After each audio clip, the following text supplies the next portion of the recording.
Welcome to our today's podcast of Your Story Helps. Today we have a very special guest. She is an author and a professor. As a professor, I know you have been teaching for 19 great years.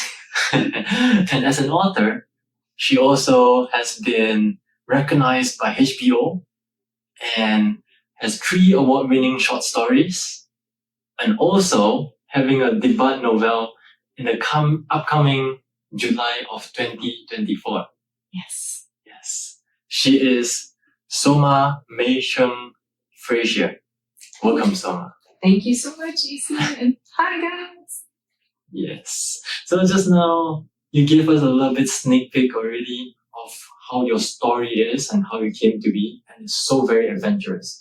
And a lot of people might not have the same story as you, especially, you're coming from California and journey all the way to New York. So could you dive in a little bit deeper of how you came to be, both maybe as a professor and as an author? Yes. So the California to New York thing is something that people often remark on because there's so much snow in the Syracuse region. They're like, why would you leave? But, I actually began my path toward being a writer and also a teacher on the East Coast. I went to Sarah Lawrence College thinking all the time that I would probably end up doing something like grant writing, but that I would love to write short stories on the side. And then I began teaching I've taught in many, many places, a correctional facility. I've taught in several universities and taught for the longest at Oakland School for the Arts, which is a charter school downtown Oakland, California. I was teaching high school students who were absolutely wonderful. And so then as a writer, after graduate school, I really did think of writing creatively as a hobby. So I was doing, some grant writing and those types of things before going full-time as a teacher. And my friend Arisa White, who's a fabulous poet, she said, "You are a writer." I was like, "I'm a person who likes to write." She's like, "You are a writer." So I started entering competitions, literary competitions. I think they're a great way for young writers to get a foot in the door because, if you send something in as an unknown writer to, say, HBO, they're going to maybe put it in the slush pile. It never gets read. But if you send it in a competition, you're paying to have somebody legitimate read your work. So I started out in some competitions and then just recently turned my attention from short stories to novel writing. And the book that's coming out from McKoewn will be, as you said, my first novel. Isn't that exciting? Yes. Yeah. And what is it called? Could you share a little bit more? It's called Off the Books. And it's sort of about a quirky road trip story. I think like Publishers Weekly was like, it's a fresh take on the American road trip novel, but it also, has a serious side. It touches a little on the Uyghur situation in China. So it's about a woman who starts out as a limo driver, and her grandfather convinces her, like, you should drive people off the books. So he starts hooking her up with clients, and one of her clients is this mysterious man who has a giant black suitcase and wants to be driven across the country, and then the story takes off from there. Wow, and it started from China, is it? So, no. I think for those who haven't seen this podcast, to just pick up the book and start reading it, they're usually sort of surprised by the political aspect. I wanted it to be a very light introduction to a very serious topic. So they might think, oh, this could be a romance novel or a mystery. And then boom, readers. Wow. Yeah. I'm so excited about the upcoming book that is coming out. I'm definitely buying it. Hey, thank you. It makes me so nervous to hear that people I like, know, and respect are about to read it, because I think I need your feedback. I need your 100% brutally honest feedback to help me with book 2. what I can learn from book one.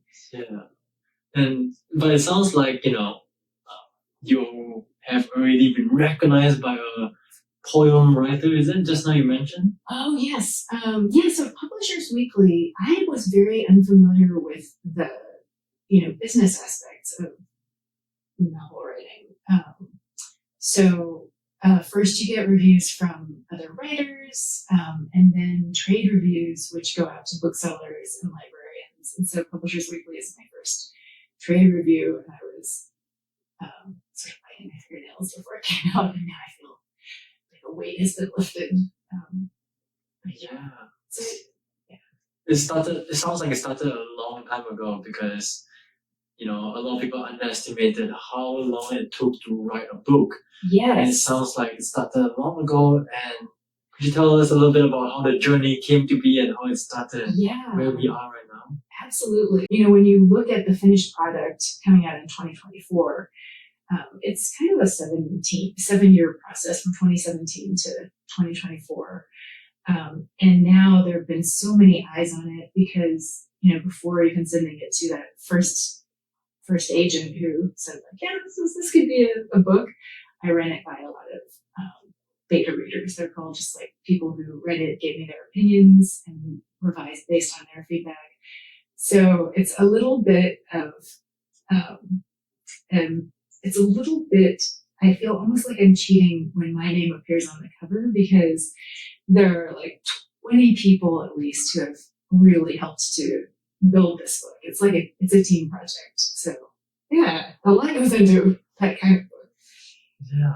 It sounds like it started since 7 years ago, 2017. Yeah. And many people that reviewed it and processed it. And the end product is finally coming out so very soon. Yes. And just now, in the beginning, you also touched on the topic about how, as a young writer that wants to go into this industry, they would need to you would encourage them to send out their writing to competitions. Yeah. And also, it sounds like revision of books is a very common thing. So what would you advise young writers and young authors who want to walk the same path as you to go through this revision process? Yeah, I think folks, a lot of writers I talk to say writing is 90% revision. For me, I'd say it's 50-50. But even as you write, you become more adept at revising while you're creating a sentence. You're already thinking, ooh, the syntax is off. Oh, I just used that word before. So I sent out some poems, got a poem published, continued to do a little bit of poetry, and then my true love short stories came back, returned with a vengeance. So I was just reading and writing a lot. I don't know how many times I sent out.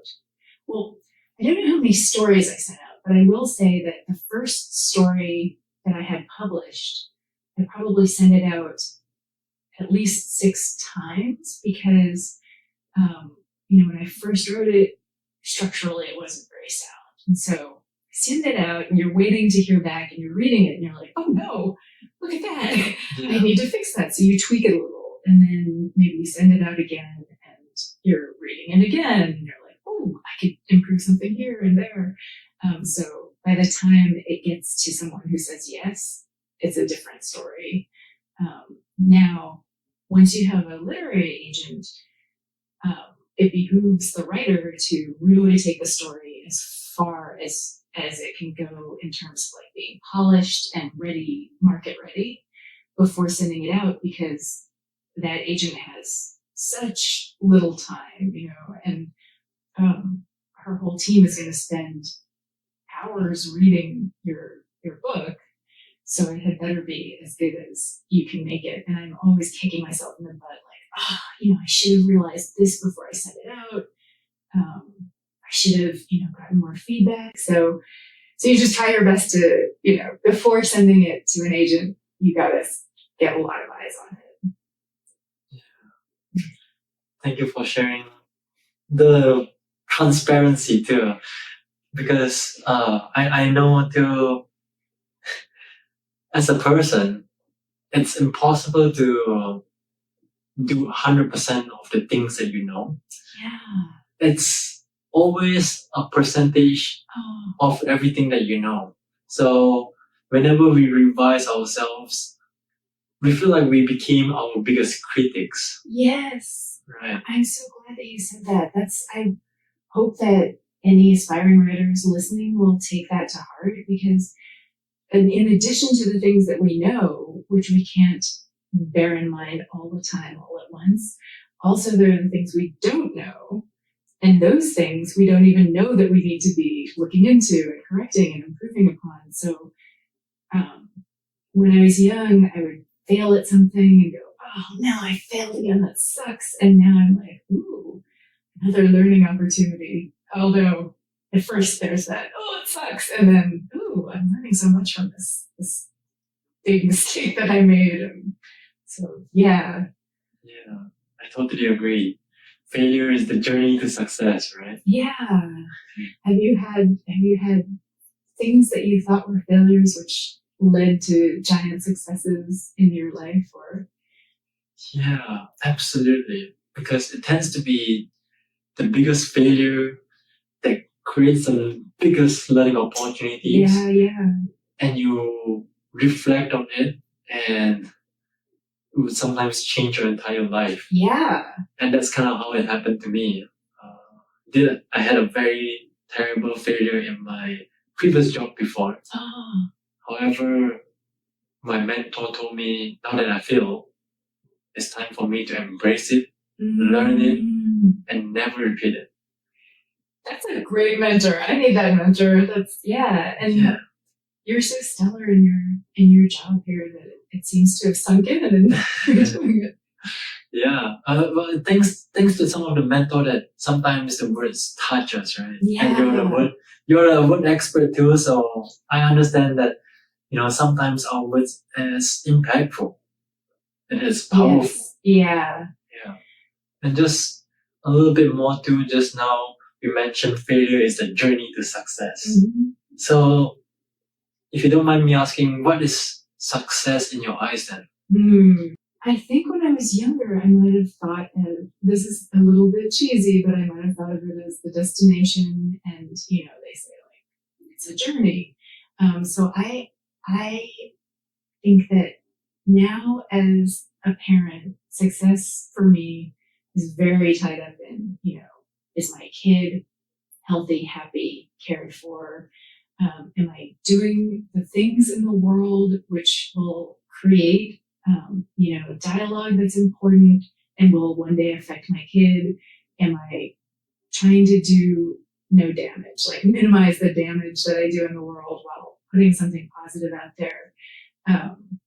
If at the end of the day I feel like I've done all those things that one day, then I'm like, this is a successful day.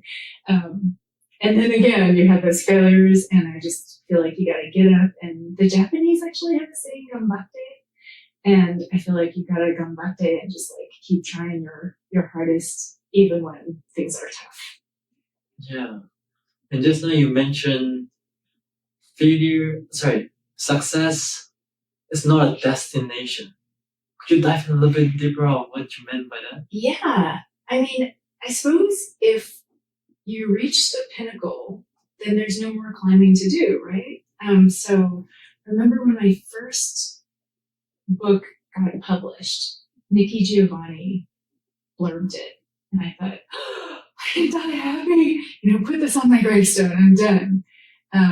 And so I thought of like moments like that, like high points in your life when you feel like recognized, loved, accomplished, whatever it is that makes those endorphins get going. I thought of those things as successes. But now I really do think that success is not how the world reacts to you, but the effort that you're putting in to, whatever you're bringing to the world. So to me, then success is sort of like just every day doing my best, and even if the outcome is poor, if I gave it 100%, if I feel like I can lay my head on the pillow at night and sleep well, then that's a successful moment. But also tomorrow is another moment, and another moment, and So I think success is sort of living the way that you feel you should live in the world, rather than accomplishing a thing. You know, I always have this thought where, well, maybe I used to have this thought where result would be everything. And when I don't deliver the best result, I would feel like I failed. Yeah. But it's like you said, it's not true, because it is doing the best with what you have. Yeah. That's great enough. It's pretty great. Yeah. That's applaudable. And I mean, also like granting yourself some grace, because like you're a very put together guy, and I know there are mornings when you wake up and you're like, well, I can't do today. Like today is just not working, and then it feels like you're not doing your best if you like decide I'm just gonna stay in and eat ice cream and watch TV or something. But that might be the best you can do on that day, and it equips you for the next day when you go do other things. Yeah, definitely agree. 100% agree. Thank you for sharing that too. And so just now you mentioned your son, Yes. and also you tie it to your achievement. So is it your son that is pushing you to get you where you are? Is it your son named Adrian? Adrian, yes. Yes. You have such a great memory. Yeah, Adrian is, I never planned on being a parent. I always thought dogs are so much cuter than kids. They've got fur. Fortunately, Adrian came out, with a little fur. But Cuter than the dog. yes. I was like, I'll keep him. Yeah. Once I had him, I had a different experience of what love is. It felt like to really care about someone else's well-being, far beyond ever giving a thought for your own. And I wish that we all had that feeling about one another, because it's a very, people say sometimes that parenting is selfless, but it is a love that answers itself and fulfills itself. So in a way, it's like selfish too. Your kid feels good, you feel good. Your kid needs you to scale a mountain or jump into a pit of fire to save them. You do that, your kid feels good, you feel good. So it's like a mutually beneficial kind of thing. And I think that, so often we come at things with, we see things through the lens of like competition, or rather than collaboration, scarcity rather than abundance. And we could have that feeling of mutually beneficial, just love and support more in the world every day. Because I think then people are more measured, collaborative. So all that to say, yeah, I think my kid is an integral part of everything I do. Do you plan to have kiddos one day? That's so nosy. You can completely ignore that if you want. Yeah, I mean, I totally want to have kids. Maybe 2 kids in the future. Yeah. I'm planning to get married in about 5 years. Wow. I don't even have a partner yet, so maybe I should work on that first. So it sounds like you use like visualization as sort of a roadmap, so you know the destination that helps you navigate to that place. Do you think a lot about like your future, and then it kind of subconsciously, that means that you're working toward it day to day? Yeah, I think it sounds like your drive is family and children and upbringing, right? Yeah. As for me, a lot of my drive and motivation is always future dreams and goals. So, like you said, I'm very visualized, and I'm very much into visualization into my future. Yeah. I feel like if I could picture it, I could possibly get it. Right? I mean, that, I feel like as a writer, that really hits home, because if you look at so many scientific innovations, you can clearly trace, the first visualization back to something like a sci-fi novel, or, there are so many different ways that dreaming influences what comes next. I was just having a conversation with someone about AI and how it's too bad that there's so much like doomsday thinking about AI because AI only ingests what we feed it. So I hope that, I'm off on a tangent. No, I agree too, because I think people tend to be scared of what they don't know. Yes. And future is something that we don't know. AI is something that we don't know. Yeah.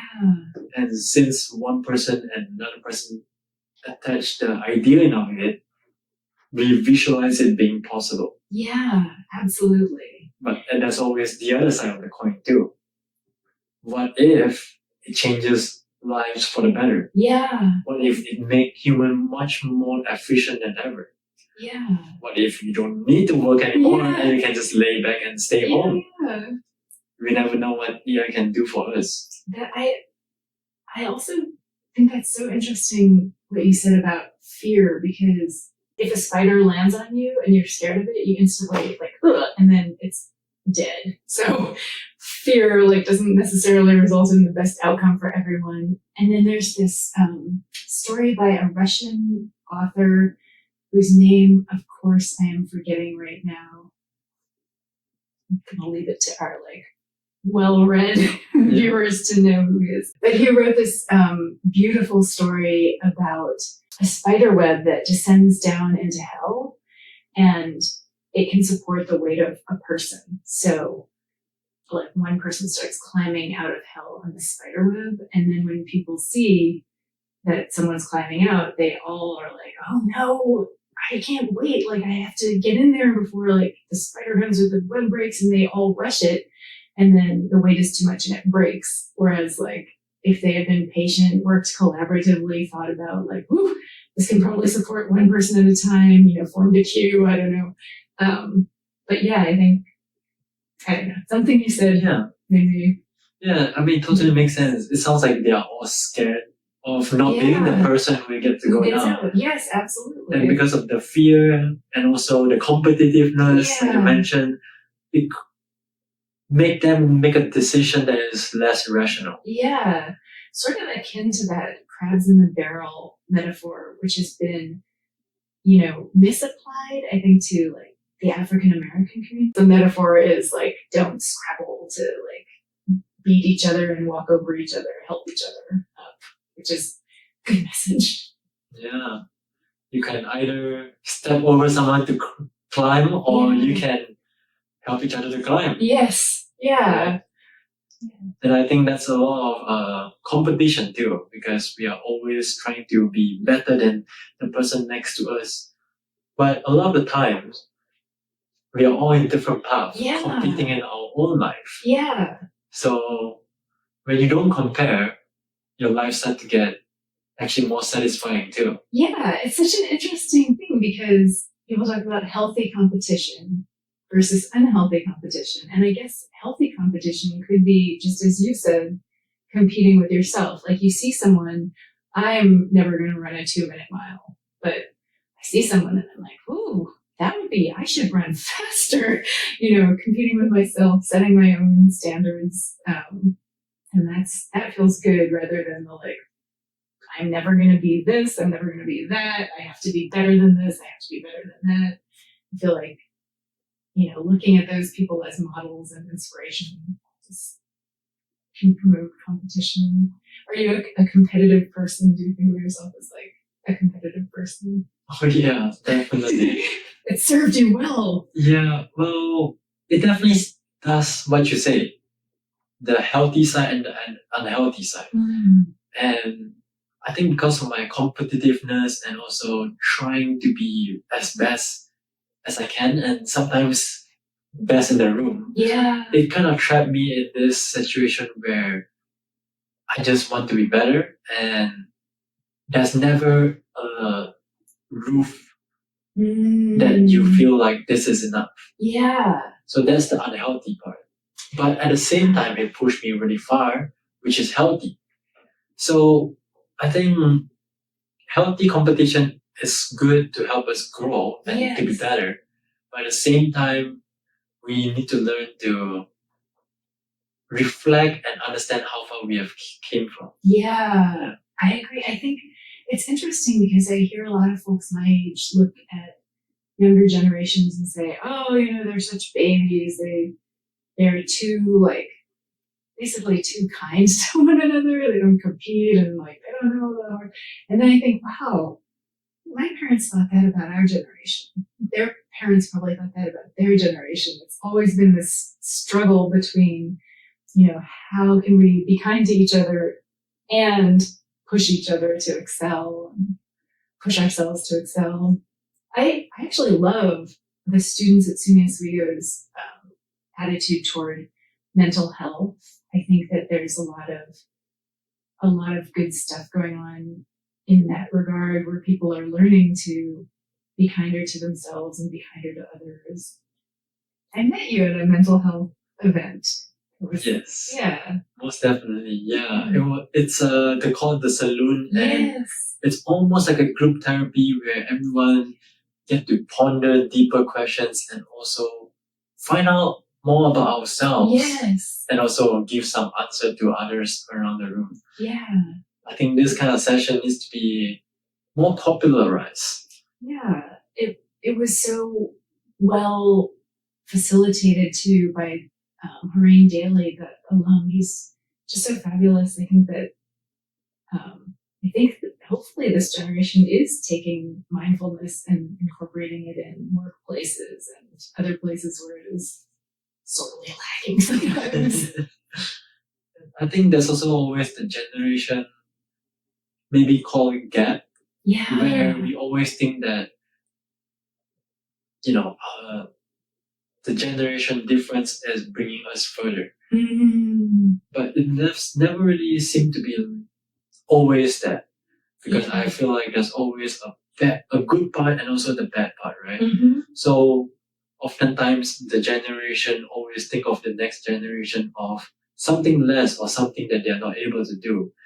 But I think it's a progress that we all come from too. Yeah, absolutely. It's so interesting because if you look at human history, there's less physical suffering than when we didn't have all this infrastructure, etc. But if you look at human souls, I am guessing that if we were to meet some very early humans, they would be quite similar.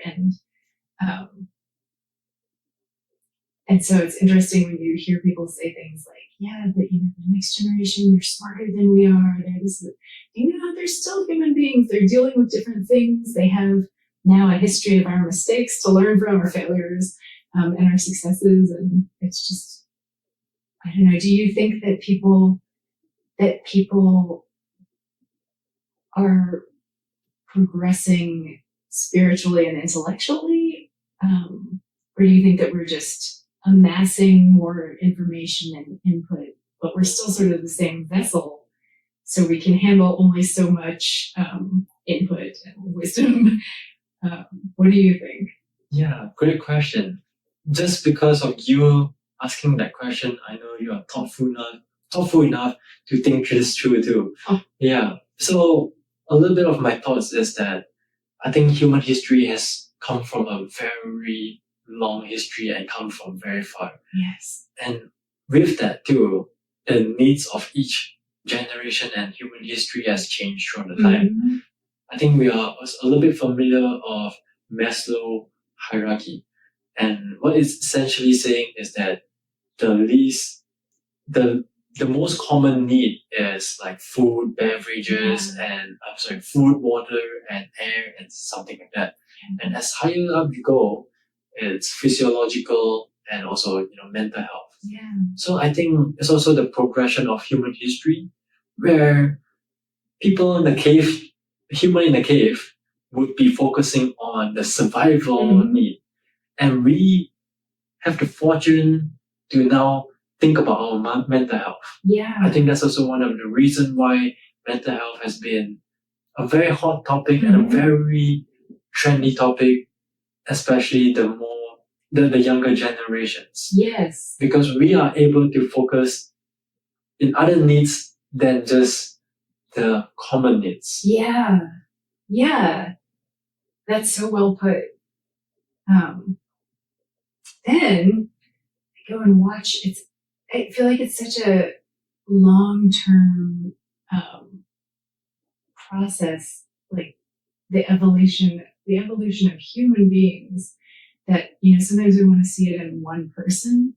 And, you can look at someone, like in America, we die of excess instead of deprivation, right? We're like eating too much sugar, we're drinking too much alcohol, we're texting too much as we drive.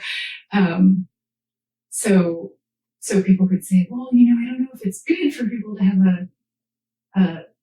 to have more.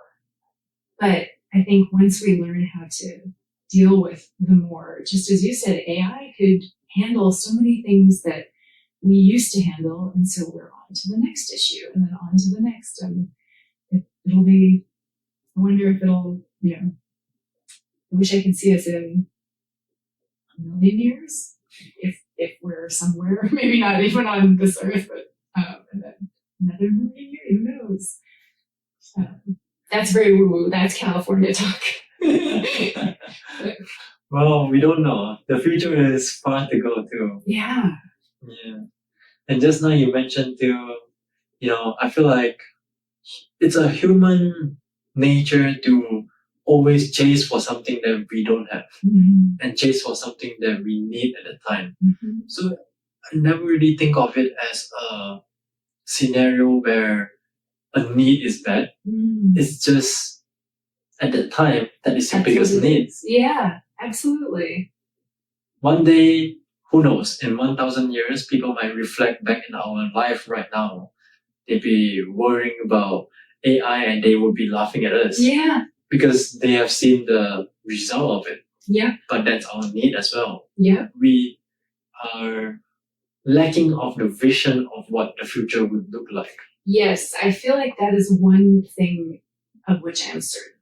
Almost everything I was uncertain about, but I feel certain that we have very limited perspective, like, whether there are multiple timelines going on, time being a construct, or just even in our own lives, someone cuts us off on the street, we don't know that person could be, have a pregnant woman in the back who's about to give birth. We just know so little about what's going on that I think all we can do is, going back to that saying, is gambate and try our best. And did I remember when I met my partner, like the first dates that we went on, he was using all these, $10 words that I had never heard someone throw into like just casual conversation. And I thought, oh, this guy's a fancy talker.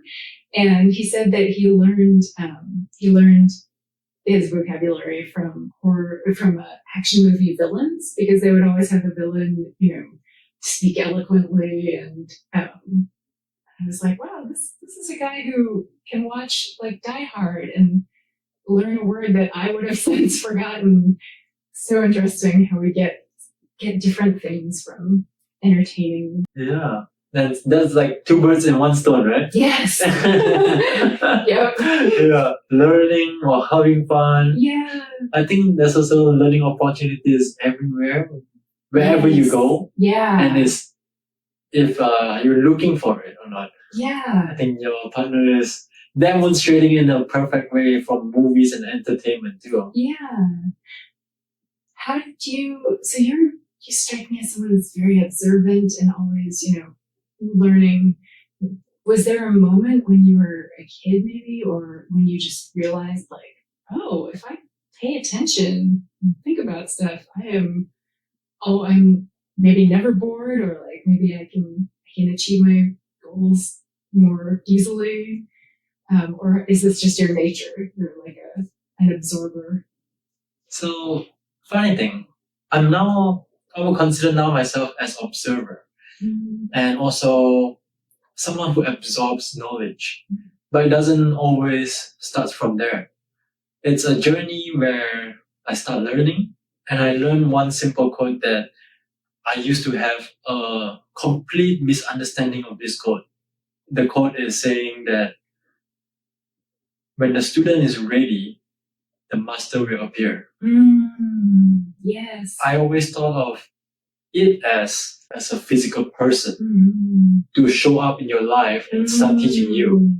But that is not it. Mm. It is saying that when you are ready to learn, learning opportunities everywhere.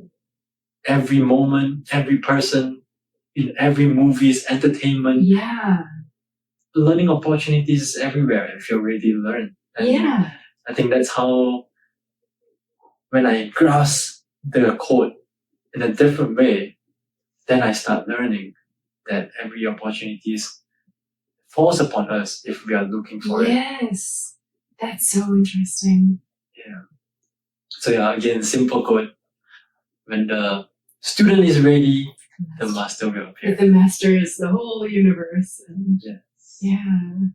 So we talk a little bit of your journey of life since a long time ago up until today, and thank you all for being so vulnerable about some of your story too. So maybe we can switch gear a little bit to something a little bit more fun and lighthearted. If you have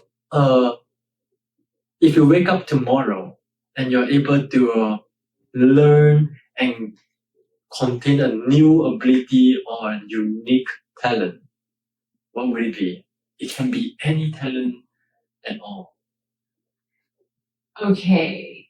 If there were an earthly talent that I could gain, I'd like to say it would be like, open heart surgery, but I would actually love to be a dancer because I am inflexible. I have been ever since I was a kid. I can barely touch my toes, and I would love to dance. Or maybe for my kid's sake, a singer, because when I would sing my kid lullabies, my kid would be like, "That's enough, please stop."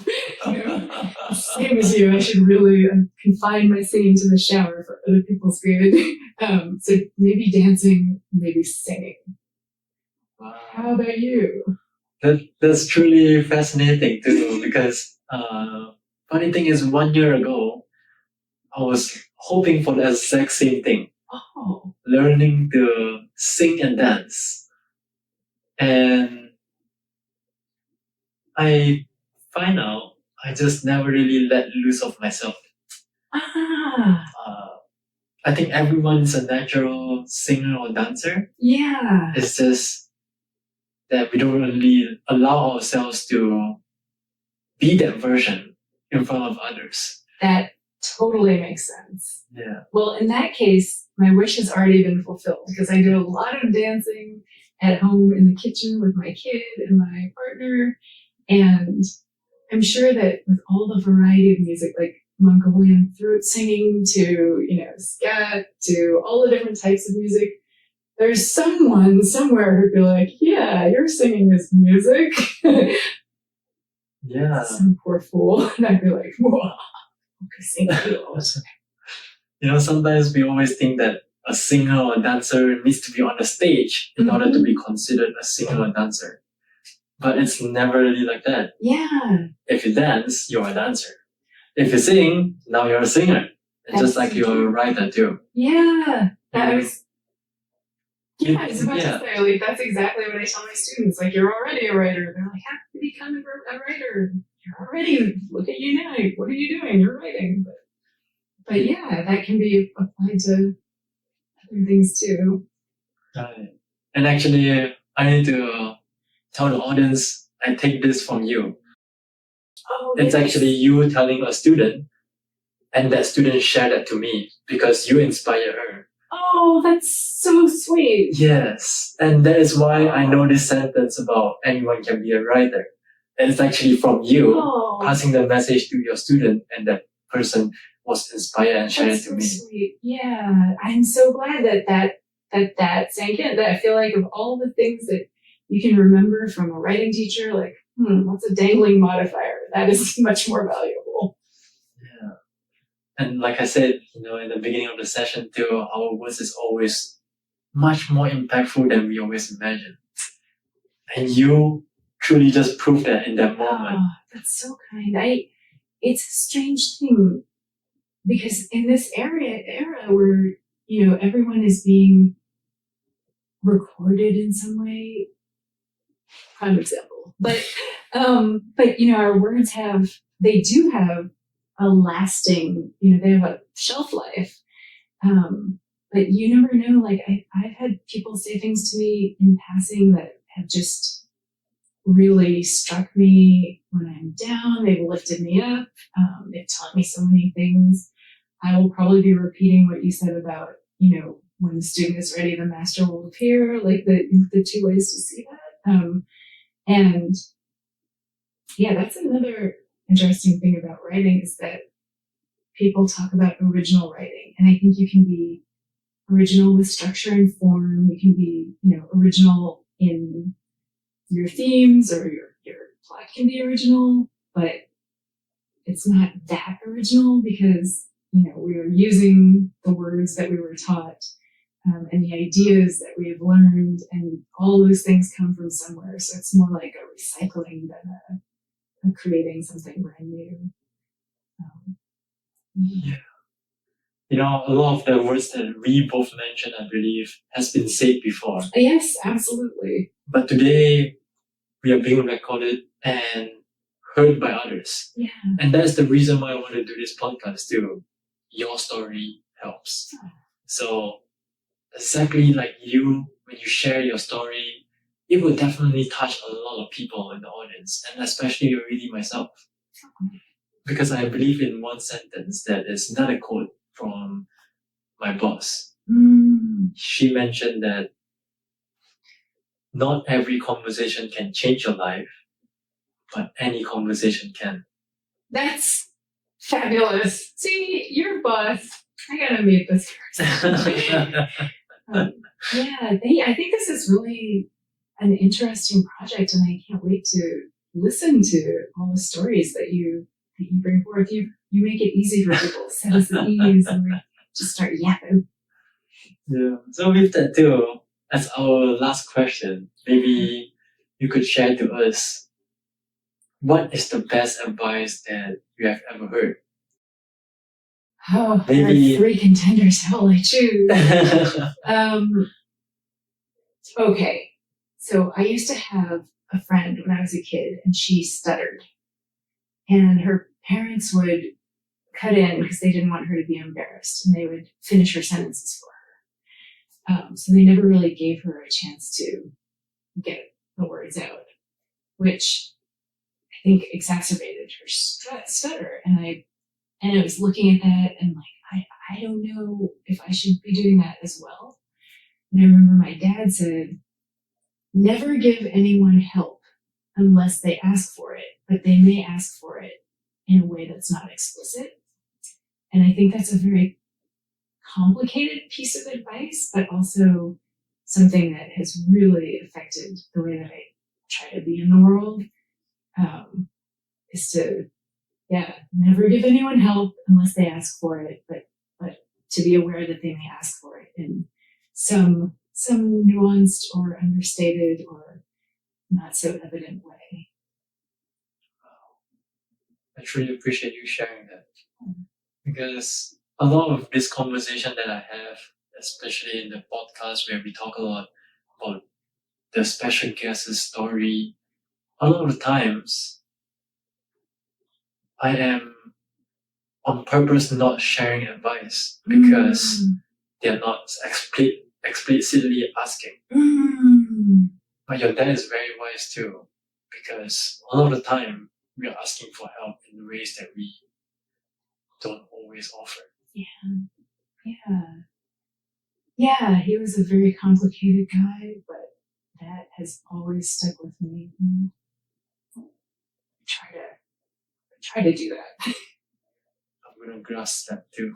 Oh. So with our last moment too, do you have anything that you want to share to the audience?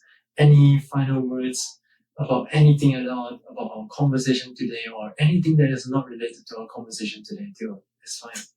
I would just say I'm a terribly introverted person, ambivert, yay, students, and then, curled in fetal position, like so people out there. But it was such a pleasure to talk to you. And I would say, like, when people ask you to sit down and talk, say yes, because it's just it's how we learn about one another, and it's been so pleasant to chat with you as well. And like, even this introvert is like, oh, I feel so good talking to Eason. Yeah. So. Yeah. Thank you so much for saying that. It really means the world to me. It's true, and thank you for inviting me, so I had a chance to learn from you as well. Yeah. Actually, I'm also an ambivert because for those of you who might not be familiar with the words, it's basically saying that you're both an introvert and an extrovert. And sometimes people are asking you, which one are you then? Funny thing for both of us, it's both of us. Yeah, definitely. Thank you for sharing your last advice about joining any conversation that you can. Yeah. Because learning opportunities might be there. Absolutely. The master is appearing right now. Has appeared. The master is here. Thank you so much, Thank you. Soma. This is so great. Thank you.